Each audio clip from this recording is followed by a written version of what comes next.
हर नंद लाला भजो मुरली मनोहर नंद लाला भजो गिरिधर गोविंद गोपाला भजो गिरिधर गोविंद गोपाला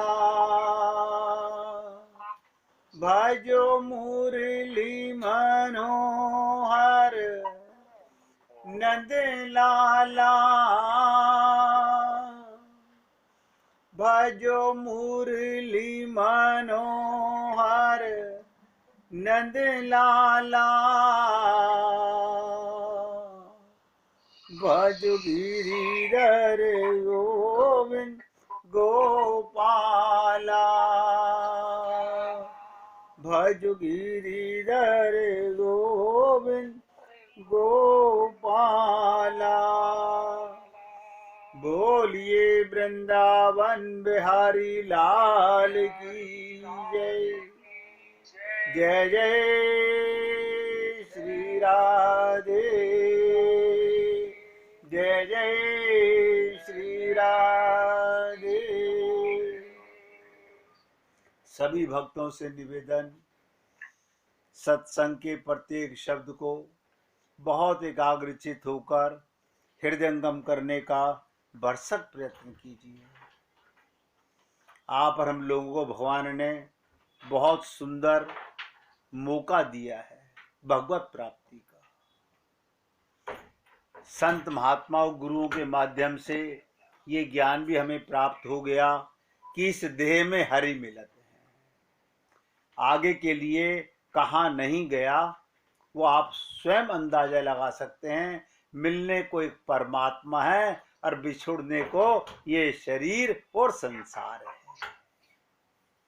तो जिसके लिए मौका मिला, जिसके लिए भगवान ने कृपा की, हम लोगों के जीवन में संत महात्माओं का संग किया, अगर वो मौका भी हमने ऐसे ही गंवा दिया तो इसका मतलब हम अभी तक अपने ध्येय को पहचाने ही नहीं है। हमने अभी अपना लक्ष्य, अपना स्वार्थ तक नहीं जाना। देखिएगा आने वाले 5-7 दिनों में ये जो चर्चा आपके साथ चल रही थी कि धन्य सोई जोई स्वार्थ पहचाने, ये 5-7 दिन में समाप्त हो जाएगी। लेकिन क्या हम अपने जीवन का ये स्वार्थ, ये एम, ये लक्ष्य अभी भी डिसाइड नहीं कर पा रहे हैं? आपने ये भी सुना कि सुर नर मुनि सब की ये रीति। देखिए कितनी बड़ी बात है। सुर नर मुनि सब की ये रीति, स्वार्थ लागी करई सभी प्रीति। बड़ी विचित्र बात है। यानी स्वार्थ ही हमारे जीवन का लक्ष्य है। हमें स्वार्थ शब्द सुनने में बड़ा बुरा लगता है। क्यों? क्योंकि हम असली स्वार्थ का अर्थ नहीं समझ सके। अरे मैंने तो आपसे यहां तक निवेदन किया, स्वार्थ की सिद्धि ही हमारी बुद्धिमत्ता है। अगर इस जीवन में आकर के, इस शरीर में आकर के भी असली स्वार्थ सिद्ध नहीं कर सके, फिर पछताए क्या होत है जब चिड़िया चुग गई खेत।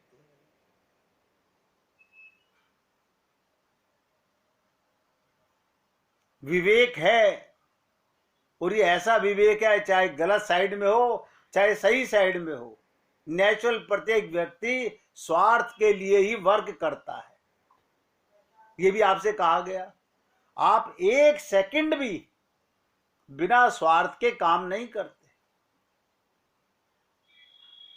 वॉच कीजिए अपने आप को। क्या ये जो मैं कर रहा हूं, सोच रहा हूं, विचार रहा हूं, इससे मेरा कौन सा स्वार्थ सिद्ध हो रहा है? विवेक दिया है भगवान ने सबको, कहीं प्राकृतिक स्वार्थ तो नहीं हो रहा।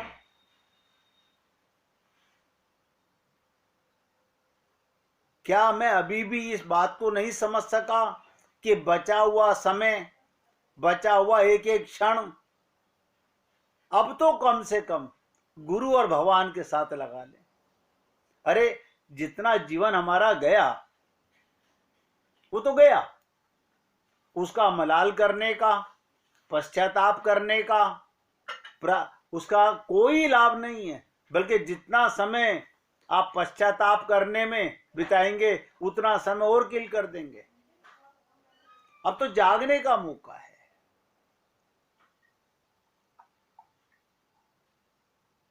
अब तो जागने का मौका है। तो हमने कहा था पूरी ताकत लगा के समझो। जितने संसार में हम लोग वर्क करते हैं, कर सकते हैं, ध्यान दीजिएगा, जितने भी वर्क हम करते हैं, कर सकते हैं या अब तक किए हैं, सब स्वार्थ के लिए किए हैं। हमने अपनी मां से प्यार किया, पिता से प्यार किया, जितने शरीर के संबंधियों में प्यार किया, आप अच्छी तरह समझते हैं, नजर नहीं आता, सब में स्वार्थ छिपा हुआ है। हमारे गुरुदेव ने कहा कि हरि गुरु दोई अपना, गहु इन के ही शरणा। अब अपना मन अपने गुरु और भगवान में लगा लो, कुछ नहीं बिगड़ा है, अभी भी कल्याण का पूरा मार्ग है। ये कभी मलाल मत कीजिए कि अब तो जीवन गुजर गया, कुछ नहीं गुजरा है, एक पल भी काफी है दृढ़ता परिपक्वता के लिए।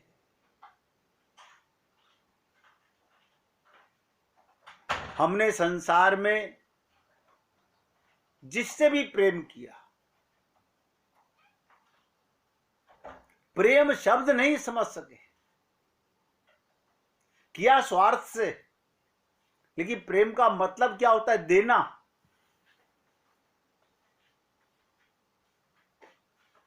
प्रेम माने देना होता है, लेना देना व्यापार होता है, और लेना ही लेना प्राकृतिक स्वार्थ होता है।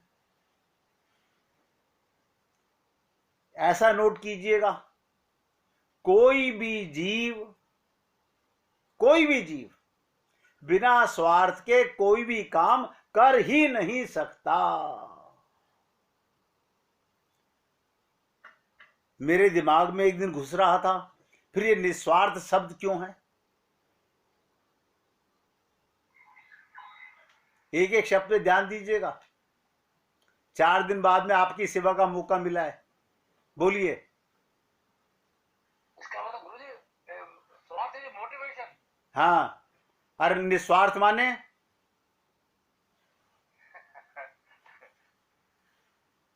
अब समझिए, स्वार्थ हमें मोटिवेट करता है। नहीं, वही सुनिए, निस्वार्थ क्या है?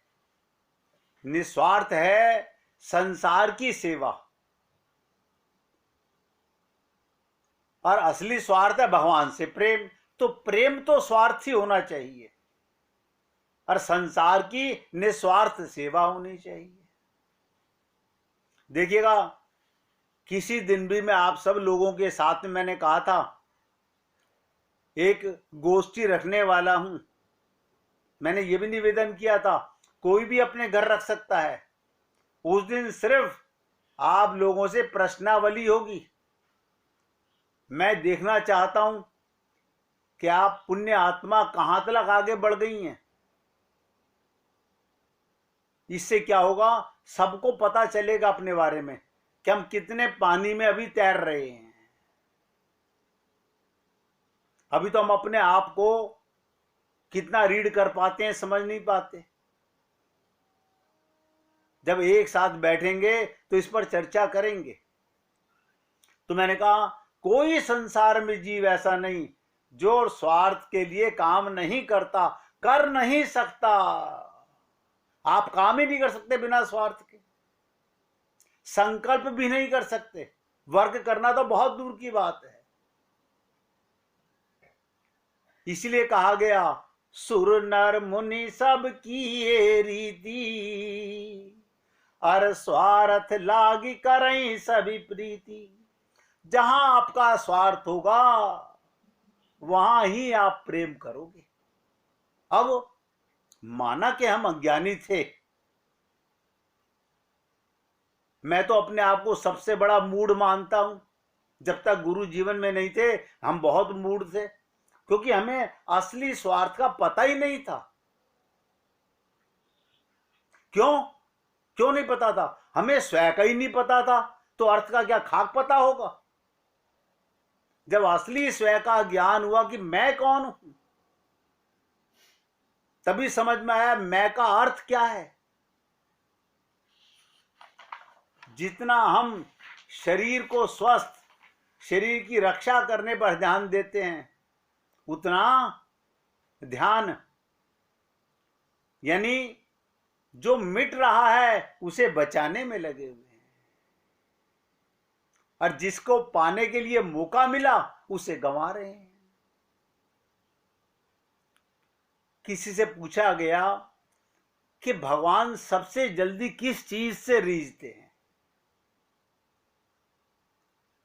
भगवान को सबसे प्रिय क्या चीज है?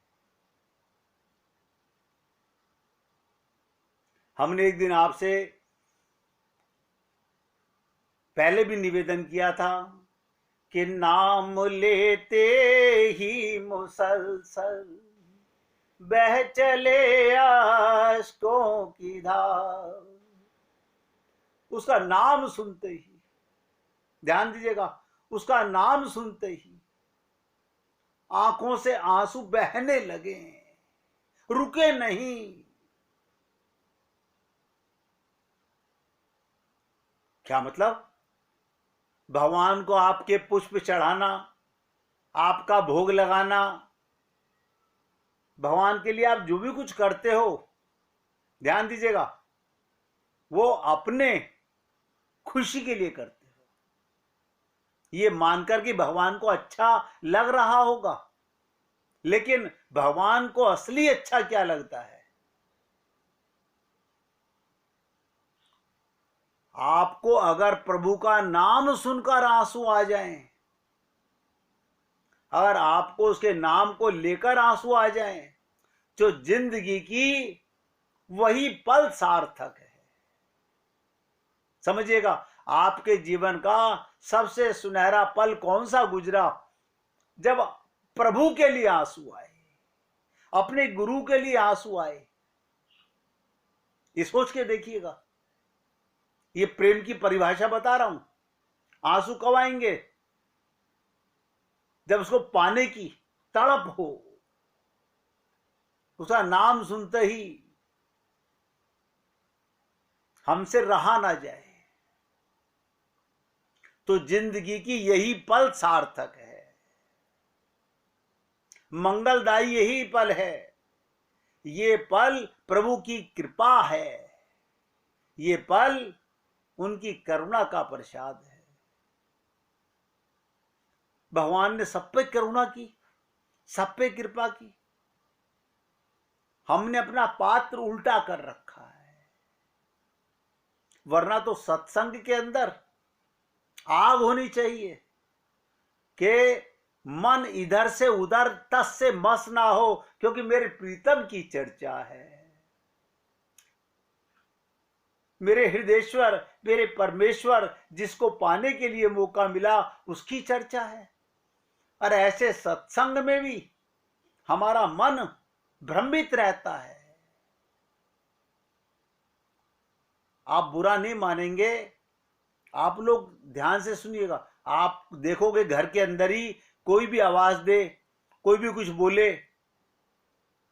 आप जवाब देते हो, बात करते हो। कारण क्या है? क्योंकि अभी वो आग 100% डिग्री पे भड़की नहीं है। किसी की आवाज आपके कान तक जा ही ना सके। इसलिए कहते हैं आंसुओं को रोकना मत, उन्हें बहने दो। अरे जमाने के लिए रोते रोते तो जन्म गुजर गए, अनंत जन्म गुजर गए।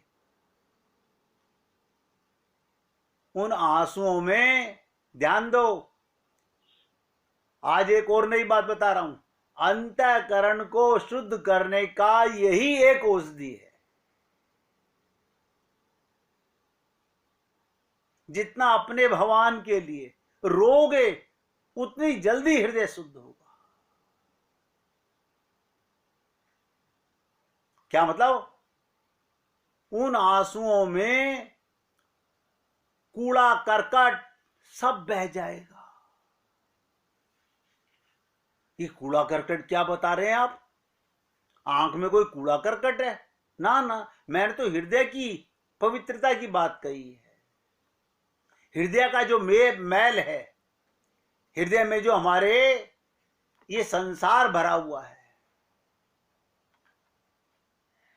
हां, अगर आपके हृदय में भगवत प्रेम भरा हुआ है, आप अपने परिवार को भगवान का रूप मानते हो, तो उसका बहना नहीं, उसका होना अच्छा है। दो शब्दों पर ध्यान दीजिएगा। आप शरीर का रिश्ता मान के मन में रखते हैं तो कूड़ा करकट है, और आप भगवान का स्वरूप मान के हृदय में रखते हैं तो उसका रहना बहुत आवश्यक है।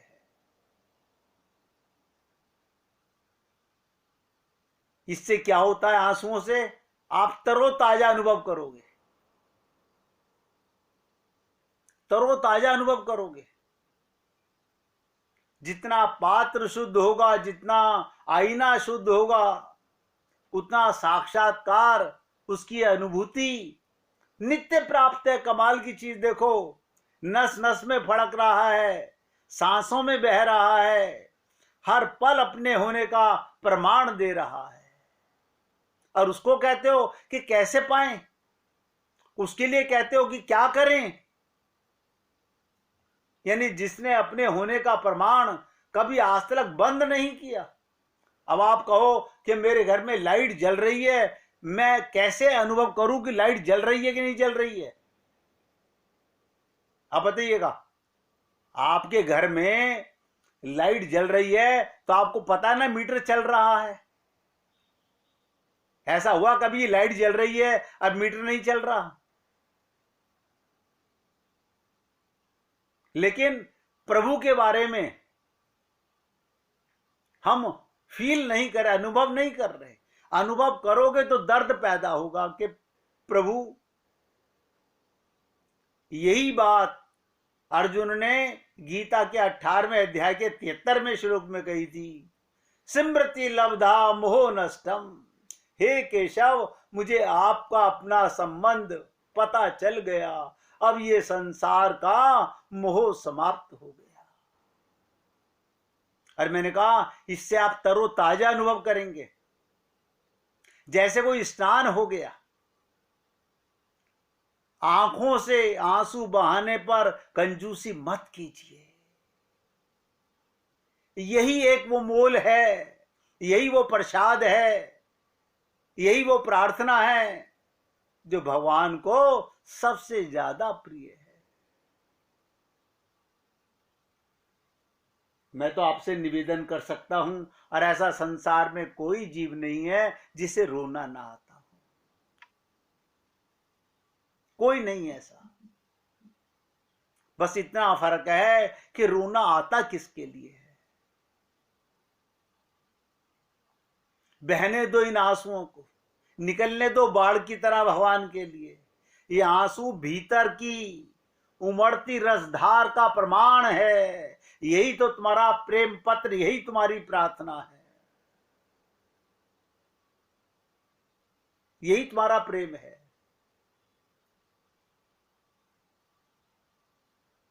इन आंसुओं को अपनी भक्ति रस का आधार बनना है। अपने प्रभु के प्रेम की ज्योति बनाना है हमें।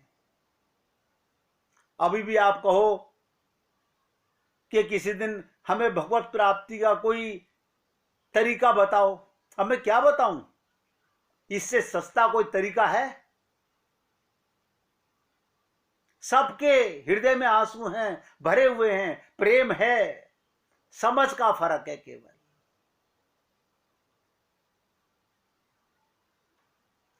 अरे इसी देह में हरि मिलत है, क्यों?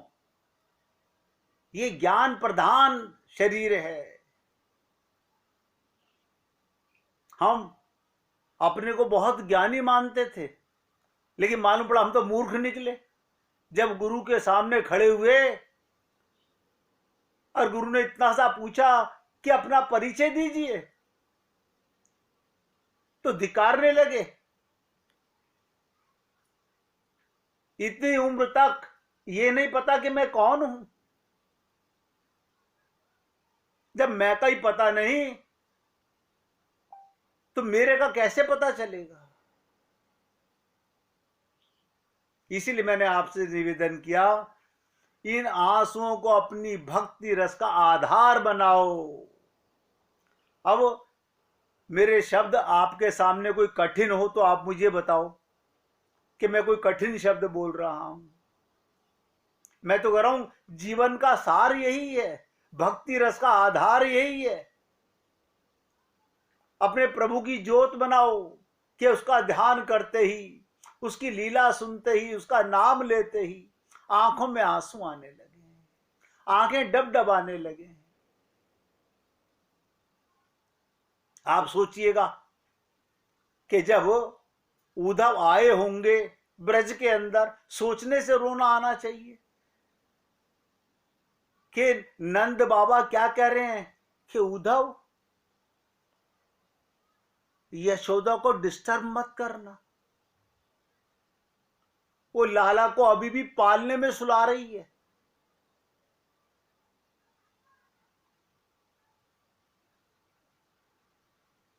आप सोचिएगा, ब्रज की गोपियों ने भगवान श्री कृष्ण के मथुरा जाने के बाद श्रृंगार करना छोड़ दिया था कि प्रीतम दूर गए हुए हैं, किसके लिए श्रृंगार करें? उन प्रभु के लिए, उस भगवान के लिए। यही आपकी सरल, सहज और निर्मल प्रार्थना है। बताइए, मुझे तो समझ नहीं आता, मैं एक नाम नहीं जानता, एक आरती नहीं जानता, एक श्लोक नहीं जानता, लेकिन रोना तो जानता हूं ना, क्योंकि पैदा होते ही रोना सीखा था। वो भूल गए। अगर आप खुलकर, ध्यान दीजिएगा, अगर आप खुलकर हृदय से रोना सीख लेते हो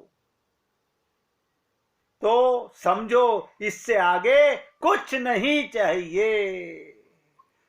मैंने आपसे कहा ये 5-7 दिन में आपके साथ में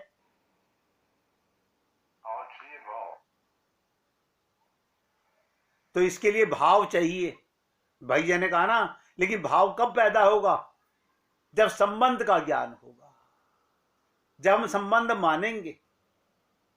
उसको रिझाने के लिए मैं तो कहा, इतना समझ आने के बाद आगे कुछ नहीं चाहिए। ये कौन सी गीता है? ये कौन सी रामायण है? ये कौन सी भागवत है? ये गीता, भागवत, रामायण, ये संत महात्मा, ये सत्संग हमें रोना ही तो सिखाते हैं। ऐसा क्यों सिखा रहे हैं हमें रोना? 2 चीज सुनिएगा ध्यान से। हम अपने असली स्वरूप को भूल गए। जब हम आए थे मां के गर्भ से, हमें अपना पता था। हम रोए, आते के साथ रोए। हम वो रोना भूल गए, हमने दूसरा रोना सीख लिया।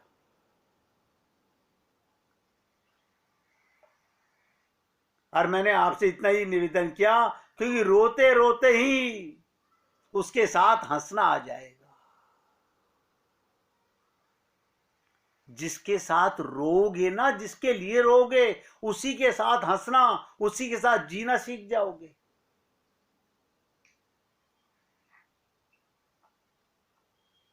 इसलिए 1 मिनट भगवान का कीर्तन कीजिए, फिर आगे चर्चा करते हैं।